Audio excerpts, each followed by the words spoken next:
Ciao a tutti e bentornati su Setup, la rubrica di Wikos che parla di giochi da tavolo. Io sono Wally e il gioco che vi faccio vedere oggi è Afternova, un gioco edito in Italia da Gaton Games, da 2 a 6 giocatori, una durata indicativa di circa 10 minuti per giocatore. Afternova parla di una supernova che ha disintegrato un vicino sistema solare. Noi dovremo reclutare delle squadre di zampe esperte, che sono degli animali particolari, poi vi farò vedere. Dovremo viaggiare all'interno di questo sistema solare distrutto per andare a raccogliere dei frammenti che serviranno poi per dei progetti che noi dovremo andare a completare. Potremo chiedere aiuto agli altri giocatori e dividerci poi il bottino come più ci piace. Questa è sostanzialmente la trama di Afternova, che come avete visto la supernova di cui vi parlavo prima ha fatto disastri anche sulla mia scatolina. Bene, allora adesso andiamo a vederlo sul tavolo.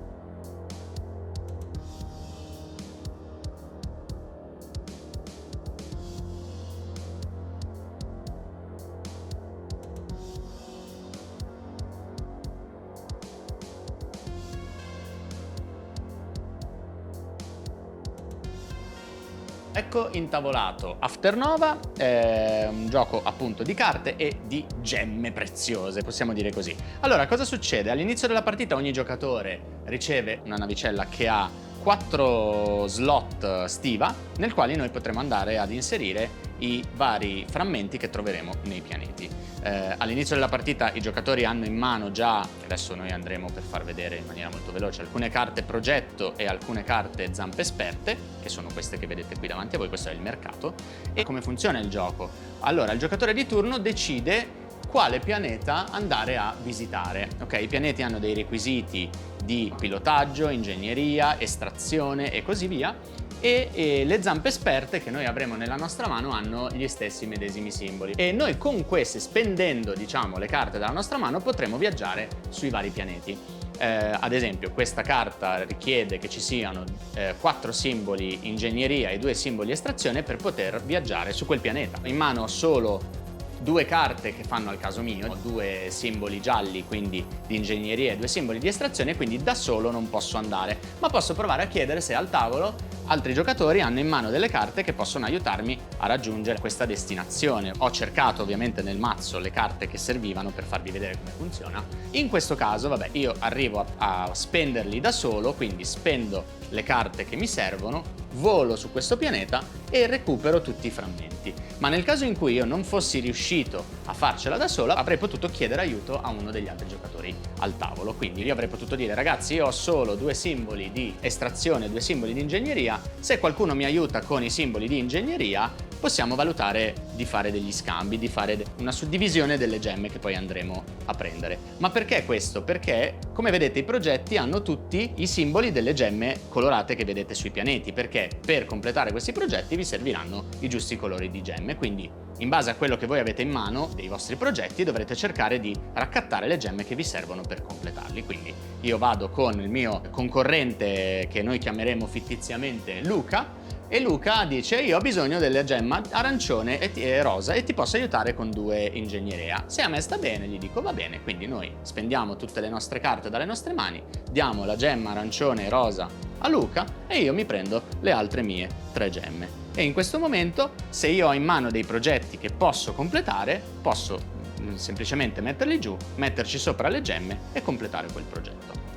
Dopodiché il pianeta vuoto si scarta, si gira a un nuovo pianeta e si rimpiazza con le gemme pescate da questo sacchettino casualmente.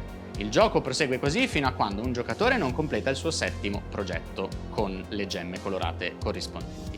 In quel momento tutti i giocatori possono completare eventuali progetti che hanno ancora in mano e il gioco termina. Come si stabilisce chi ha vinto? Non necessariamente colui che ha completato il 7° progetto vincerà la partita, ma si vanno a contare i punti che dà ogni progetto e per di più i punti segreti che ogni navicella sul suo retro ha. Vedi, questa per esempio vi dice che vi dà un punto aggiuntivo per ognuno dei frammenti rosa e nero che avete completato sui vostri progetti. Quindi all'inizio della partita, quando ricevete questa, la guardate segretamente e magari iniziate a fare una strategia cercando di puntare anche sui progetti che abbiano come requisito il rosa e il nero per accumulare più punti. Dopodiché si fa il conteggio, chi ha ottenuto più punti vince la partita. Bene ragazzi, questo era Afternova, lo abbiamo visto intavolato, abbiamo spiegato rapidamente le sue meccaniche.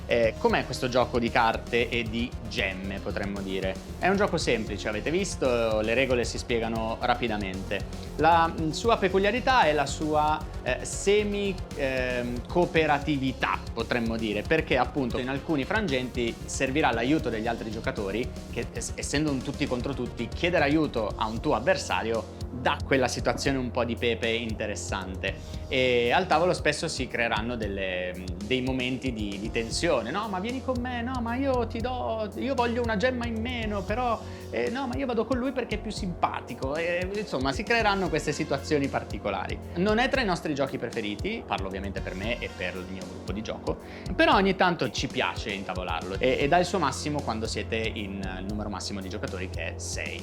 Quindi se ci fate un pensierino, giocatelo al massimo dei giocatori. Poi c'è anche una variante per 2 giocatori che non ho mai provato, con un automa, ma non vi so dire com'è sinceramente, perché grazie a Dio ho un gruppo nutrito di gente di poter giocare. Parlo con Gianni. No, lui guarda solo film e giochi da tavolo. Che cos'è questa roba? Più o meno funziona così. Detto questo, io non posso far altro che salutarvi, invitarvi ad iscrivervi al nostro canale e commentare, condividere, dirci cosa ne pensate di Afternova, ma anche di tutti gli altri giochi e degli altri contenuti che trovate qui su Wikos. Io sono Wally e con questa chiusura da telegiornale vi do appuntamento alla prossima volta.